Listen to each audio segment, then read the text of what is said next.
اللہ پاک جل شانہ فرمائی د هغه چا نه څوک ډېر زیات ظالم کېدلی شي چې هغه په الله پاک جل شانه باندې دروغ تړي او د الله پاک جل شانه مبارک آیاتونه هغه دروغ ګڼي نو د هغه چا نه زیات ظالم څوک کېدلی شي ظالم دنیا کې خو مختلف قسم ظلمونه وي ظالمان وي کنه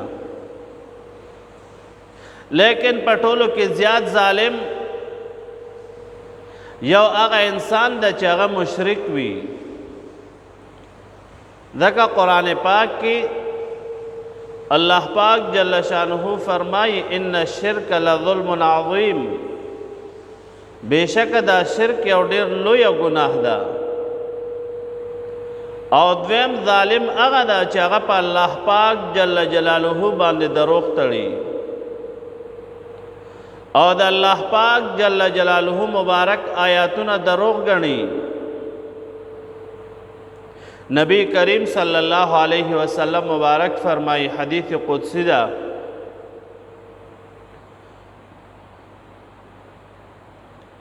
چې الله پاک جل شانه فرمائی دا انسان ماتا دا بنده ماتا کنزلی کوي العیاذ بالله اللہ پاک جل شانہ فرمائی یشتمونی ابن آدم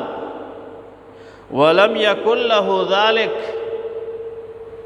دا بنده ماتا کنزلی کوي او دا د پاره مناسب ندی ویکذبنی ابن آدم ولم یکن له ذالک او زما دا بنده زما تکذیب کوي ما دروغ ګڼي العیاذ بالله لیکن دا د پاره مناسب ندی د الله پاک جل شانه تکنزل کول د بنی آدم سدي هغه دادی الله پاک جل شانه نبی علیہ السلام مبارک فرمائی چې الله پاک جل شانه فرمائی یدعو لی ولدن دا بچه دا انسان دا مال پاره ولد ګرځوي چې خدای پاک جل شانه بچیشته العیاذ بالله زما طرف ته دا اولاد نسبت کوي نو دا د الله پاک جل شانه ذات تکنزل کولی او دویم د الله پاک جل شانه تکذیب صدا نبی کریم صلی اللہ علیہ وسلم مبارک فرمائی چې الله پاک جل شانه فرمائی دا بنده وائی لیعیدنی چې ما با الله پاک جل شانه دوباره نه پیدا کوي یعنی دا انسان د بعث بعد الموت نه منکر وي رونو زمونږ دا ایمان ده کنه چې مرو یو ځل دا ګورو په مخه ته ګورو کنه څومره مړي زما او ستا په وړاندې کېږي خدای پاک جل شانه دې موږ ټولو ته خیر پیش کړي یو ځل مرو او د دې مرګ نه پس الله پاک جل شانه به ما او ته دوباره را پاسوي بعد الموت چې ورته وایي مونږ آمنت بالله کې وایو کنه والبعث بعد الموت آمنت بالله وملائكته وكتبه ورسله واليوم الآخر والقدر خيره وشره من الله تعالى والبعث بعد الموت نو دا انسان دا الله پاک جل جلاله تکذیب پدې کوي چې دا انسان وای چې ما به الله پاک جل شانه دوباره نه پیدا کوي او سره د دینا چې ما او تا وګوره به دوباره د خاورو نه را پاسو او میدان محشر ته روانو او ما او تا الله پاک جل شانه ته ودرېږو مخامخ لہذا دا الله پاک جل شانه تکذیب دادا نو الله پاک جل شانه فرمای اولئک ینالهم نصیبهم من الکتاب، داغه خلق دی چې دیته د کتاب نه حصہ ملاو شوی دا او برسیږي دیته یو حصہ د کتاب نه، یعنی دنیا کې به ورتام سزا ورسی او آخرت کې ولا چې کومه سزا مقرر ده او لیکل شوی ده هغه به ورته په آخرت کې ورسی. او څه حالت پویخه حتی اذا جاءتهم رسلنا، چې کله دی تراشي د مونږ هغه استاد او فرشته یتوفونهم چې دی وفات کوي، نو کوم خلقو چې غیر الله نه امداد غوښته وي او غیر الله ته سجده کړې وي، الله پاک جل جلاله بو فرمای چې دا فرشته بو تو فرمای چې تاسو د غیر الله نه امداد غوښتلو ناغه اوس چرته دي، نو دای بو توي دولو عنا اخو د مونږ نو رکش ولوس خو نشته، هغه اوس مونږ ته په مخ نه را دي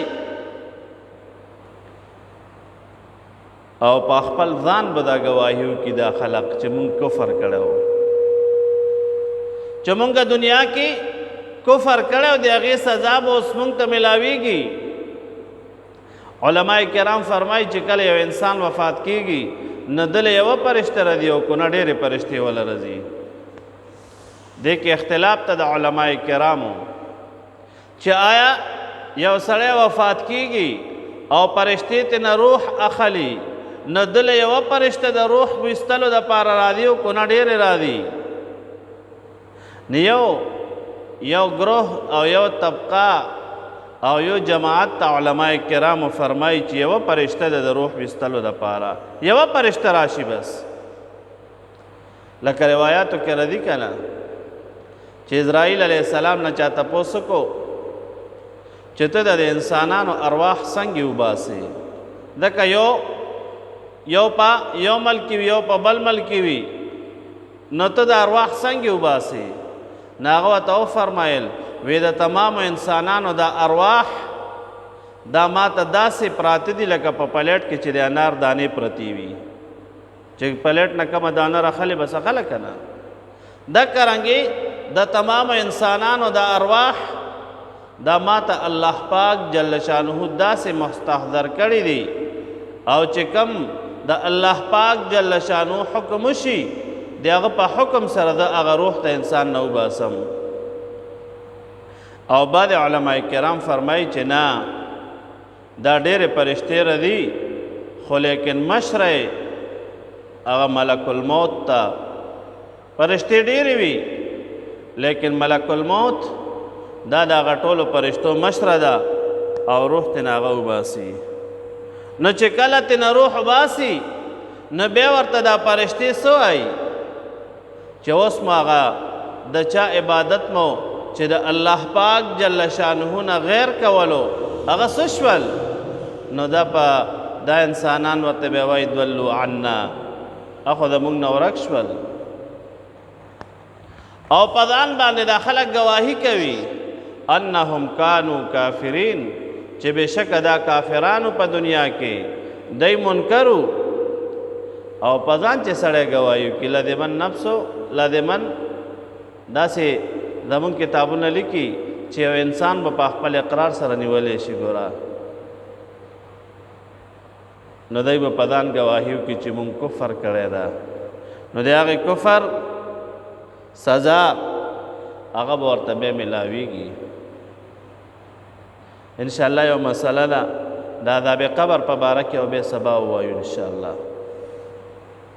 بسم الله الرحمن الرحیم. ومن اظلمو فمن اظلمو پس څوک ډېر ظالم